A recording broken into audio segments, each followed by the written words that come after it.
You made a very wise decision to join us in the trenches with Dave Lapham, brought to you by First Star Logistics.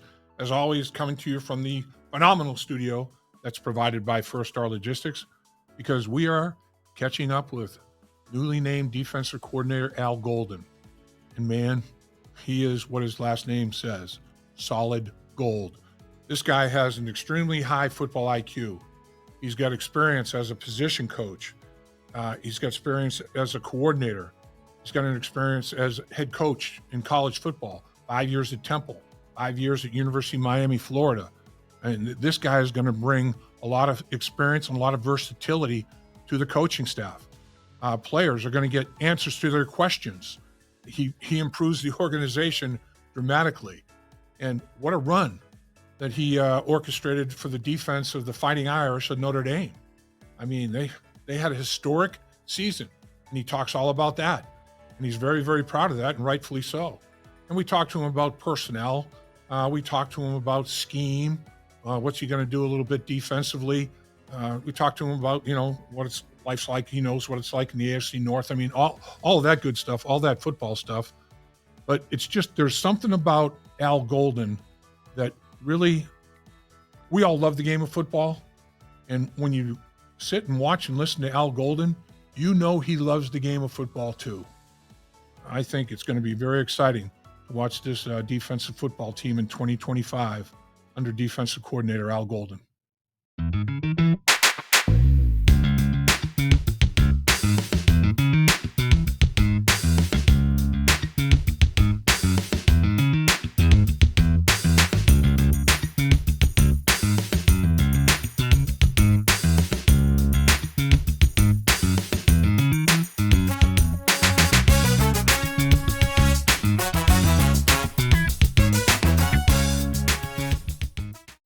I know there's a lot of things you could be doing with your time. So for you to carve some of that valuable time out to join us in the trenches with Dave Lapham, brought to you by First Star Logistics, coming to you from our studio provided by them, which is second to none. We really appreciate that. And you made a great decision, because today we are joined by a guy that has been a position coach. He's been a coordinator. He's been a head coach. You talk about versatility. You want versatility in your players. How about versatility of this gentleman, and is achieved at a high level in all of those positions. And he's coming back to Cincinnati. He served here as a linebacker coach prior to, and it's unbelievable to have him back as part of Zach Taylor's staff. I know Zach's excited about it. The coaches are, the players are, the entire organization is. And so is the broadcast team. I can tell you that right now, because we're going to be joined right now by newly named defensive coordinator Al Golden. Coach, appreciate you, man. Great to be here, Dave, and glad to be back with Cincinnati. So it's interesting. Your family, you guys love Cincinnati. Your wife and son and daughters never left. I mean, you were up in South Bend, and you're making that 4-hour trip fairly regularly to keep tabs with the family. Was it because you guys love Cincinnati so much, or you're hoping that this may happen, you may come back, or a combination of both? I remember when I first walked in the meeting, walked into the building 5 years ago, one of the first people I saw was Coach Duffner, and he told me how much I'm going to love the Cincinnati community and the schools. And he said, you're going to see it's going to become home. And he was right. For us, my son was at St. X, so he was in school. My girls were at Summit. We love the community. So for us, it just made sense to stay here, and I commuted or they came up to see me. But now it's kind of a homecoming, and I couldn't be more thrilled to be back in this community and be around the great people of Cincinnati, and obviously with the Brown family here, and just grateful to have the opportunity to work for Zach and the staff. That's the thing, Coach. I mean, you are so familiar with everything. You're familiar with the Cincinnati Bengals organization and the Brown Blackburn family, Zach Taylor, and the culture that he's building here in Cincinnati. You were part of it, and now you're back being part of it again. I mean, how phenomenal is that in the coaching world? It is. It's awesome. It was awesome yesterday just to walk in and see all the familiar faces, and especially upstairs with Mr. Brown and Katie and Troy and Caroline and just it was just Elizabeth. It was just awesome just to see everybody again and know that you're valued and know that you're appreciated for what you contributed. And so now it's a new, it's a new stage, it's a new setting. Each team is different, and now the 2025 version of the Bengals starts now, and can't wait to get to work on it. So, Coach, let's talk about the season that you're coming off of. A phenomenal accomplishment. You coordinated a defense at Notre Dame that went all the way to the national championship game before falling to an unbelievably talented Ohio State football team. But I mean, some of the numbers that your team put up this year: 14.3 points per game, second in the country. You held 12 opponents to 17 points or less. I mean, you had 19 interceptions, 298, total yards per game allowed, like 8th in the nation. I mean, top 5 in all kinds of categories. The year before, your red zone defense was off the charts. You held people like 154 yards passing, I think it was, which was like, one of the tops in the country. You had a phenomenal run at Notre Dame, didn't you? Well, it was an incredible blessing to be there with Coach Freeman and the defensive staff there, and to wake up and have the opportunity. One of the greatest blessings in my coaching career. We had a bunch of guys that bought in to the system, that played together, that were empowered, that could solve problems on the field and on the grass. And it was just an amazing run. Dave, when you think about the history and tradition of Notre Dame, there's very few first. But we're the first team to win 13 in a row, the first team to host a playoff game, the first, the first team to win the Orange Bowl and the Sugar Bowl, obviously in the same year. And obviously we came across an incredibly talented team that played extremely well in the last game, but we finished second for the first time in 30 years. So I feel really, really blessed to have been a part of it. And I also feel like we left it better than we found it, and that they're built to last now. And I couldn't be more happy for Notre Dame and for Coach Freeman. You ran it, you and Coach Freeman and your staff, you ran it like an NFL organization, didn't you? I mean, your practices, everything was kind of like NFL. Your players that go on now to the next level, it's going to be a very easy adjustment for them, seemingly, based on the way you guys approached running things at Notre Dame. Yeah, we tried to use as many NFL concepts as we could, and we weren't afraid of playing multiple coverages, which is kind of rare in college football at times. So right. We played a lot of different, and I think our pass defense efficiency showed that we were able to keep those numbers down, and also at the same time led the country in turnovers. So that's going to be crucial. That's going to be critical here to get the ball back in Joe Burrow's hands and get it back to the offense. I think that's going to be really important for us. So, Coach, as you're starting to assemble, your staff now, you've got a defensive line coach that has come on board for you. Talk to us a little bit about Jerry Montgomery. What's the word on him, Coach? Well, that goes back to the NFC North. When I was coaching the tight ends in Detroit, Jerry was on the other side of the ball with Mike Daniels and those guys, Peppers, and what a defensive line. But right. Jerry's a pro's pro. He's a pro's pro. He's a consummate pro. Builds great relationships with the players, knows how to develop young players, and that's going to be important for us, whether it's through the draft or free agency, just continuing to cultivate talent. He relates to the guys that are older and more experienced or established, like a Trey Hendrickson. That's going to be important, that they know that they're getting taught by a pro every day, and they're going to he's going to be able to teach them things that are going to help them realize their goals and their dreams. And I think that's really important that we do that. And I just loved his spirit. I loved who he was as a person, and I can't wait to work with him. For him to be 9 years with Green Bay, 9 years with one club, and one organization in the National Football League says a lot about both parties. Says it Really. all. It says Says it all. Yeah, it really does. It says it all. Because quite often during those tenures, there's multiple defensive coordinators and there's multiple head coaches. And Yep. if he's the beacon on the defense and he's the standard and they don't want to let him go, that says a lot. And I hope our young people here understand the kind of quality coach they're about to get. And I just couldn't be more excited about, getting to know him and his family as a person. I know they're anxious to relocate, and I've talked to him already about just the types of schools and the community that it is here. And I know he's anxious to do that. That's phenomenal too. I mean, I forgot about that. You know Cincinnati cold. I mean, they don't have to go. Okay, we need to find this, that.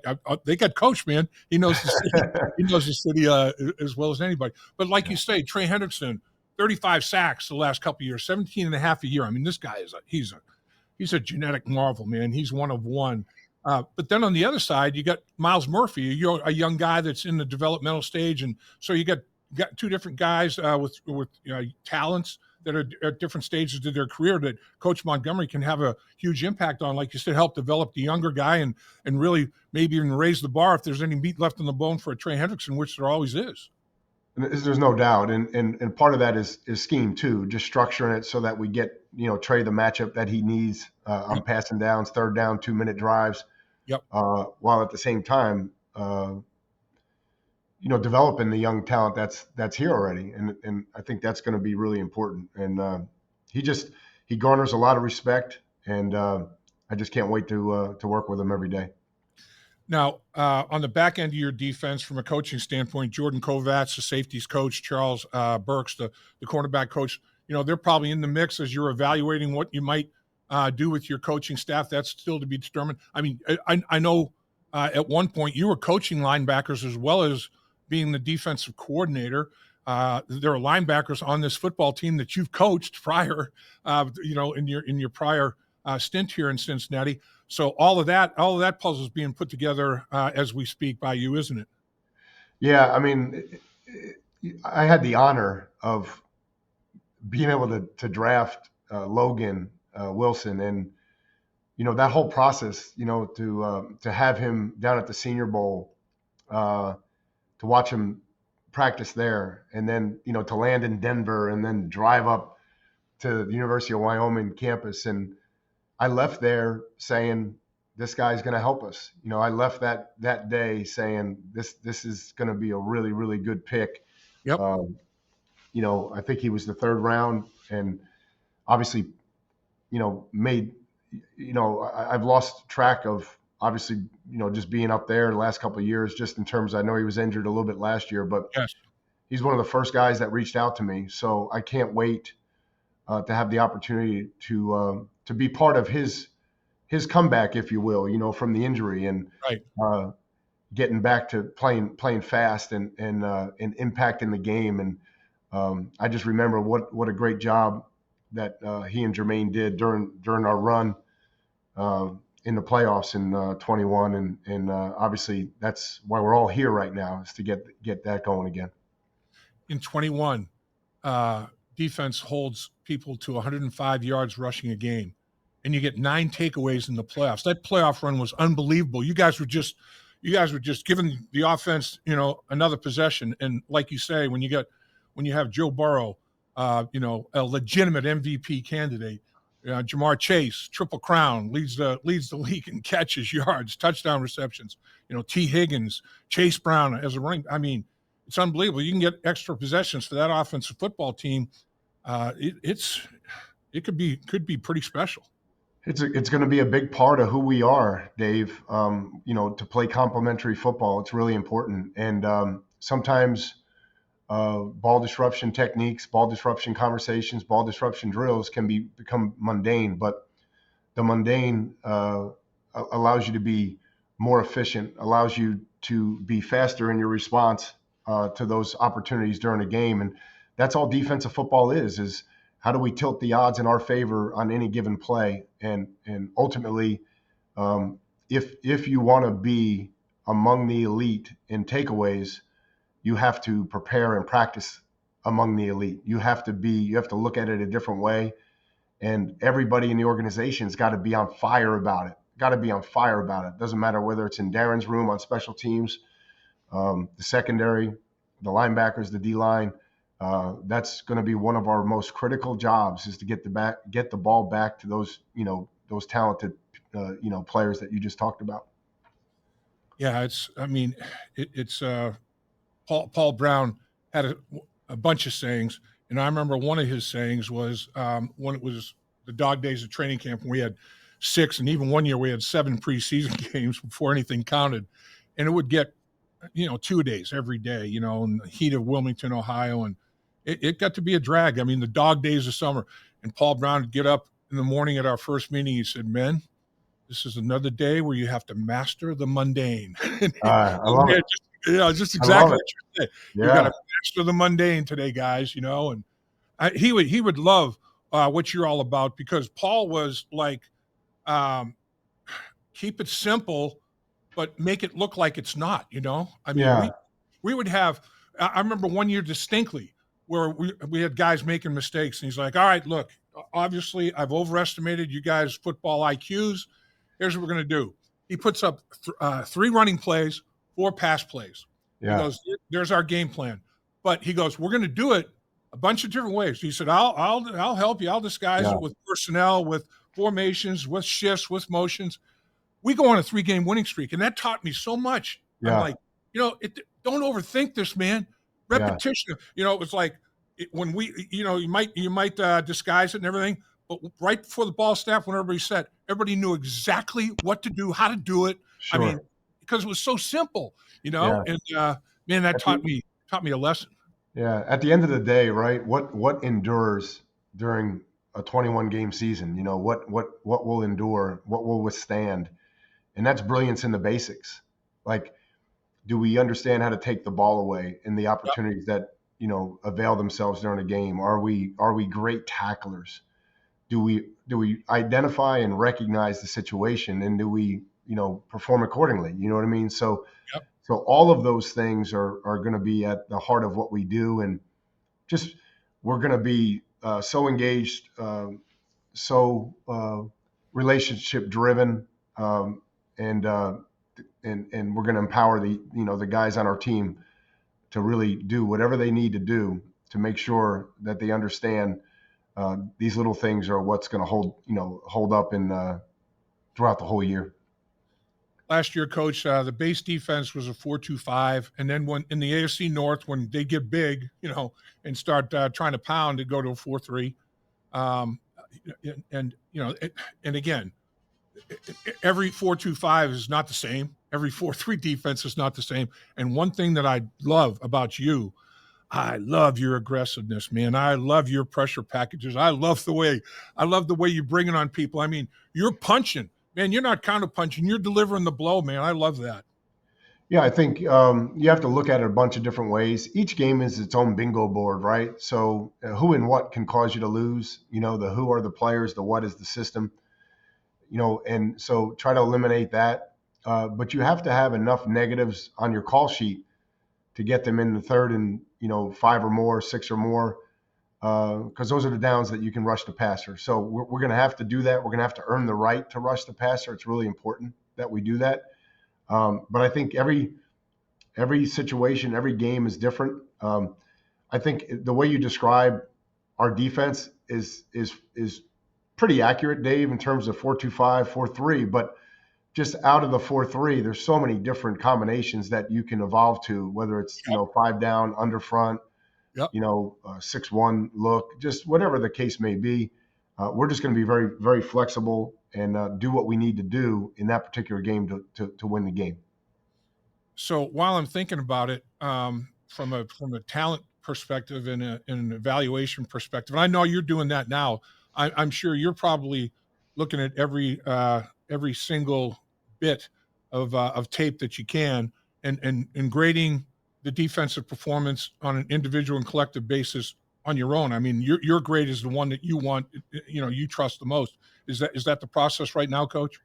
Yeah, well, we're still working through personnel in terms of our staffing, and then once we get that set, everybody comes back to work on February 3rd, and then we'll start the process of implementing our structures and our concepts in the morning, and the afternoon will be devoted to free agency and then ultimately the draft. So, a couple of different balls in the air there, but it's really important that we get the first segment correct, the free agency part, and identify, guys that fit our needs and talent that can help us do what we want to do.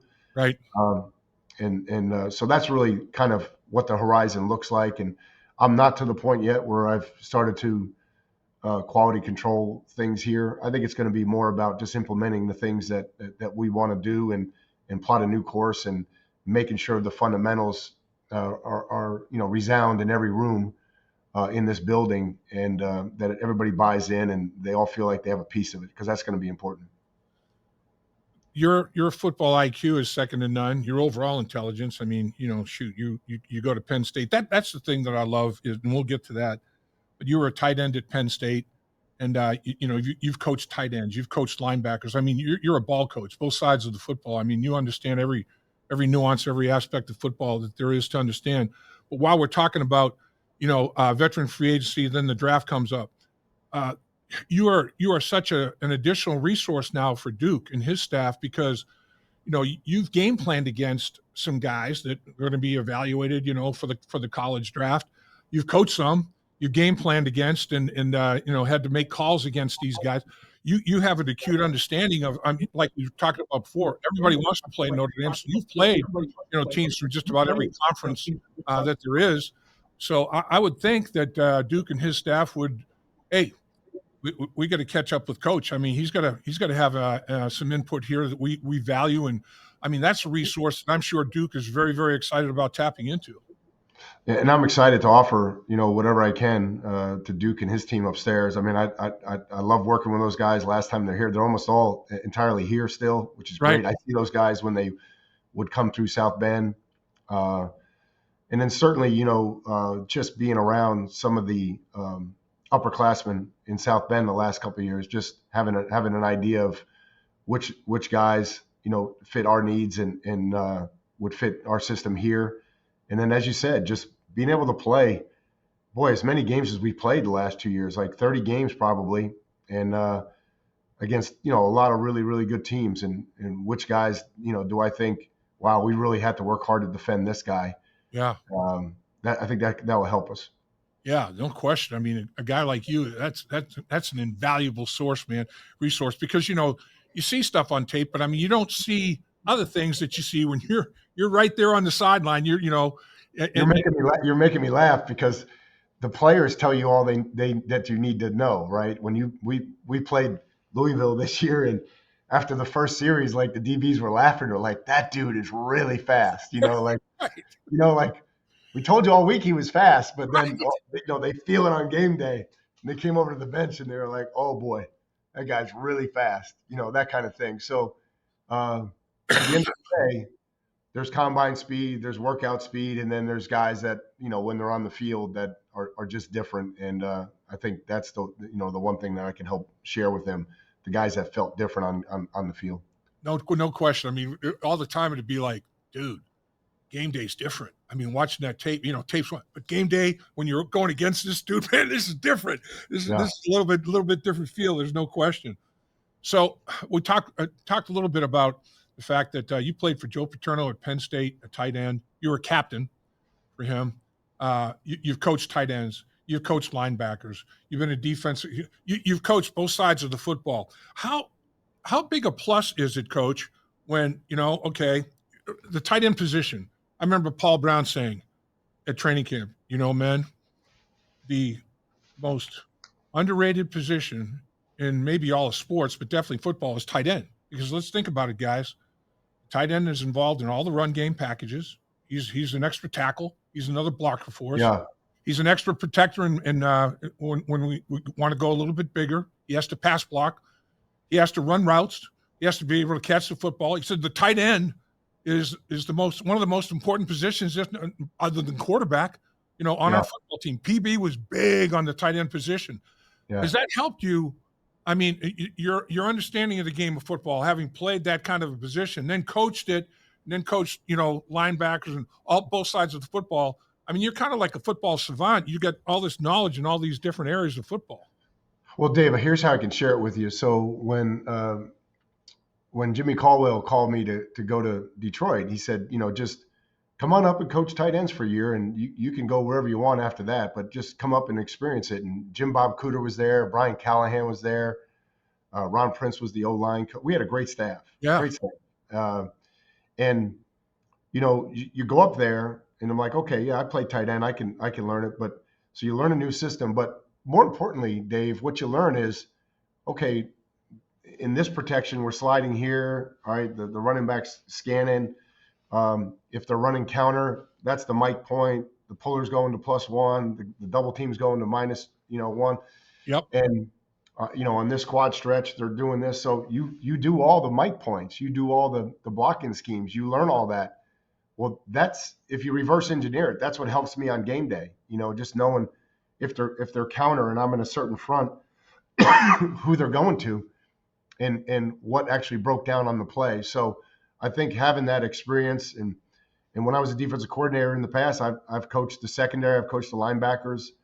So I've been fortunate to coach just about every level of the defense, and so it's great just to have that knowledge and really see it from their perspective. That's important. See it from the position coach's perspective. Sure. Coach, why are you asking us to do this? Right. And this is why. X, Y, and Z is why. And I know it's not ideal, but this is what we have to do. So you're a highly educated man, Coach. Bachelor's degree, pre-law from Penn State. I guess you were thinking about Perry Mason, a little action there or something? I thought I was going to be a lawyer and then ultimately get into public service. Yeah. And I got cut by the Chargers in 1993. And it was a 5-hour plane ride home. When my feet hit the tarmac, I knew that I wanted to coach. So started to look for graduate assistantships, and was able to get on at the University of Virginia. And one of the greatest experiences of my life was not only getting, understanding how to coach through Rick Lance and George Welsh at the University of Virginia, but to have a great mentor in Dr. Bob Rotella, because I got my master's in sports psychology. So Dr. Bob Rotella was the head of the department at the time, and he mentored me, and so that was a great building block, great foundation to then go on and coach. Man, so talk about time management, Coach. You're getting a master's in sports psychology while you're a graduate assistant. And I mean, everything gets put on we'll have the GA do that. The graduate assistant, everything trickles down to you. So you got all this work going on, and then you're getting a master's degree to boot. Man, I mean, you got time management down, Coach.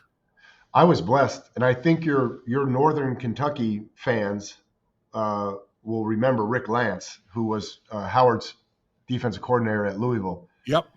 But Rick was just an incredible blessing to me. The first year is exactly as you described it. It was tough. I had to show that I had the mettle to be there, and that I would do, all those tedious jobs and do them extremely well and be proud of doing them. Yep. Year 2, he moves me into the linebacker room, and I'm there with Farrier and Sharper and Anthony Poindexter. I mean, What an unbelievable crew of linebackers. Yeah. Farrier goes 9th, Sharper goes 33rd, Jeez. Poindexter's in the College Football Hall of Fame.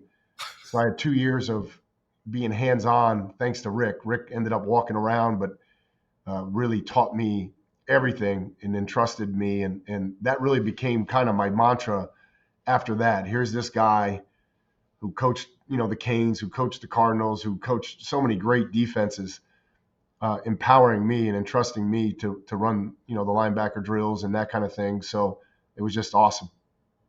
So let's get into that a little bit. You decided to get into coaching, and like you say, a lot of times your first experience in coaching kind of determines and dictates the arc of your career. And you had a great first experience with other coaches that you're mentioning.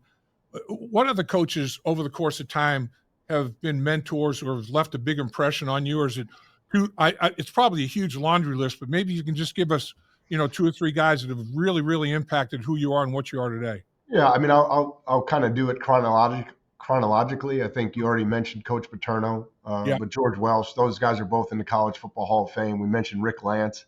Yep.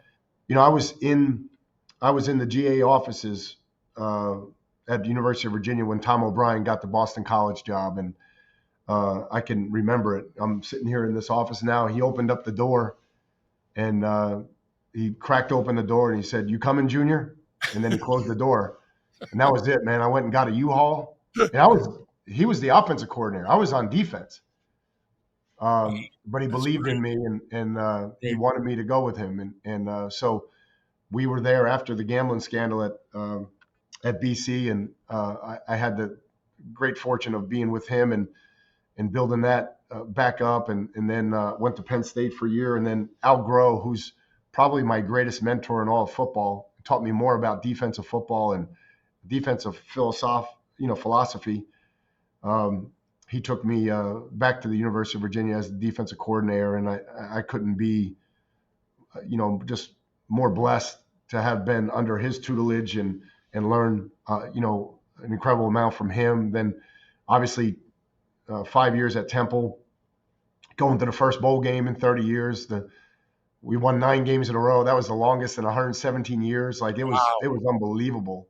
Wow. Then went to the University of Miami. It didn't work out exactly how we wanted it. But at the same time, you glean a lot, you learn a lot, you make unbelievable relationships. And then Jimmy Caldwell calls me. I go to the Detroit Lions. And then after Jimmy, Matt Patricia kept me on defense, and he taught me so much about defensive football too. Yeah. He was a blessing. Then to come down here, and to work with Lou and Zach and do all that and be on the run that we were on, which was phenomenal. And then had a chance to go to Notre Dame, and there's so many other, coworkers and peers that I've left out of this conversation that are equally as important. Just the people that I've worked with, which is just amazing, but just an awesome journey. Coach, I'm sure there were peaks and valleys, ups and downs, and man, you got to be tough-minded, to survive in the coaching profession. I mean, it's unbelievable. I'm glad, and everybody in Cincinnati here is glad you decided to get into coaching rather than into the legal system as such. Yeah. But the one thing I guess finally here, going back to your season at Notre Dame, the one thing that I really respect, and one thing that the game of football taught me that it took into every phase of life, was handling and overcoming adversity, because you're going to face all kinds of adversity every single day, just about, in some way, shape, or form. It might just be your matchup. You're going against this dude, and man, what do I do, man? I've used all my counters. What do I do now? So, but for your team at Notre Dame, you beat Texas A&M, a hell of a win.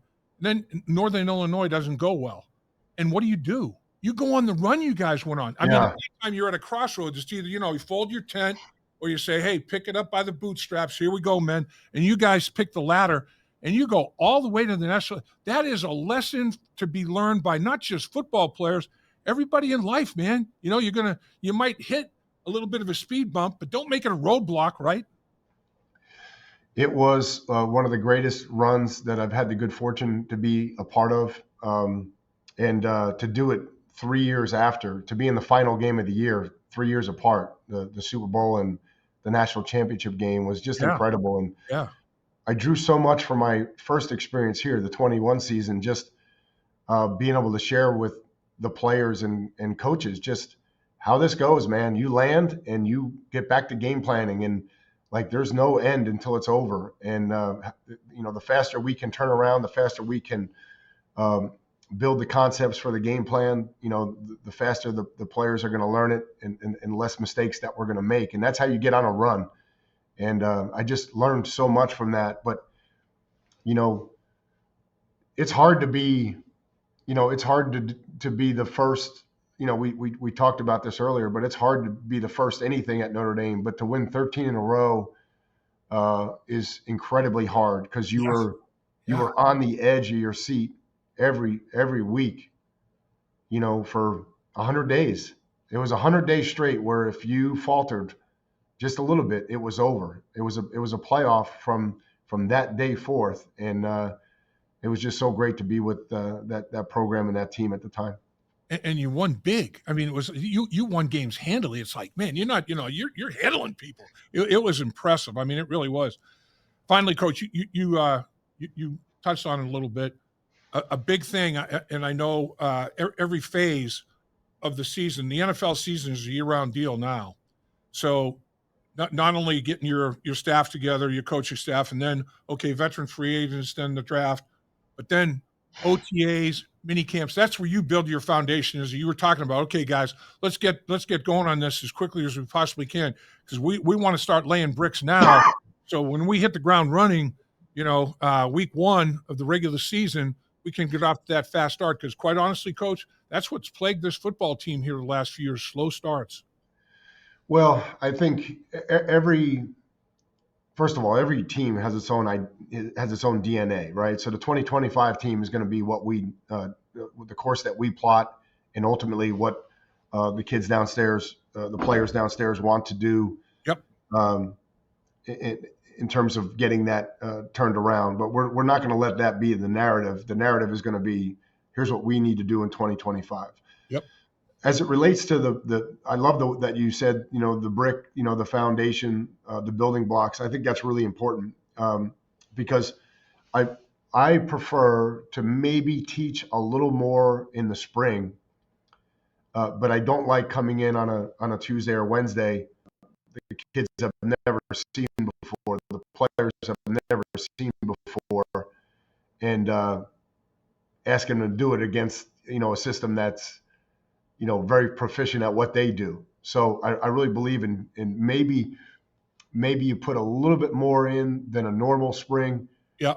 But then that menu is set, and then everything that goes in is going in for a reason. You use X, Y, or Z depending on what you need on early downs, third down, red zone, whatever the case may be. And I just think I believe in that. I believe in playing fast. I believe in being efficient. I believe in turning the defense over to the players on the field. Unless you're empowered on the field, unless you feel like you can be decisive, get your cleats in the ground and play fast, then it becomes very, very hard to be successful. And we can tell the players that we want to do this on the sideline, but the offense did X, Y, and Z. So we need somebody to step up and say, okay, let's align like this. And then if we're all on the same page, then you know what? We're going to survive the down. We didn't cut anybody loose. We're going to survive the down. And if we want to fix it, we can get over to the sideline and fix it. But we can't fix guys that aren't decisive, that aren't empowered, that don't feel like they can control what they need to control on the grass. And that's one of the basic tenets of what we're going to get done here in the next 6 months. Man, Coach, I'll tell you what.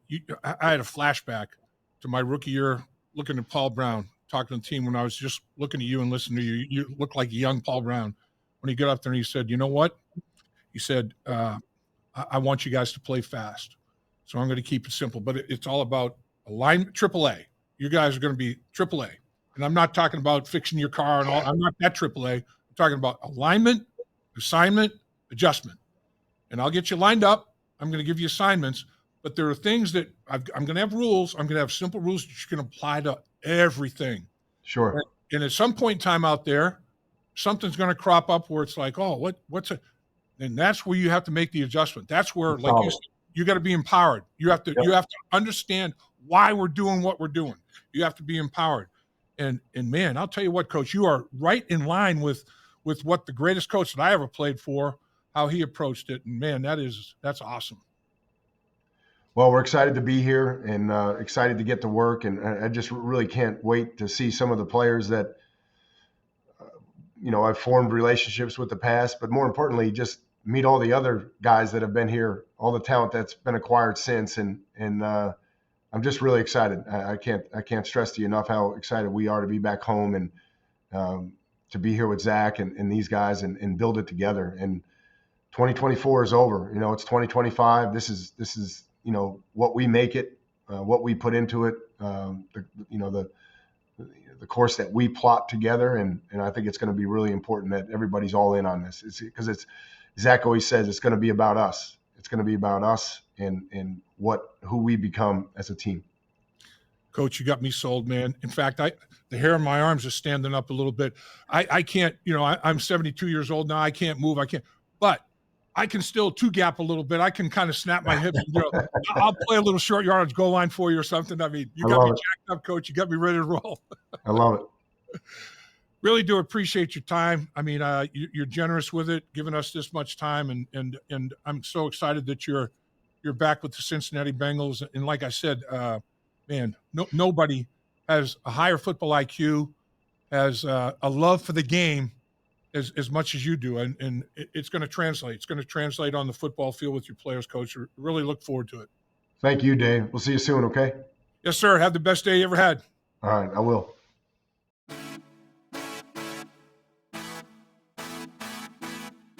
Dave Lapham here. While games are over for the season, there's no off season for In the Trenches with Dave Lapham or First Star Logistics. First Star Logistics gave away great prizes during the season, which will continue with exclusive content in the First Star Media Group YouTube channel.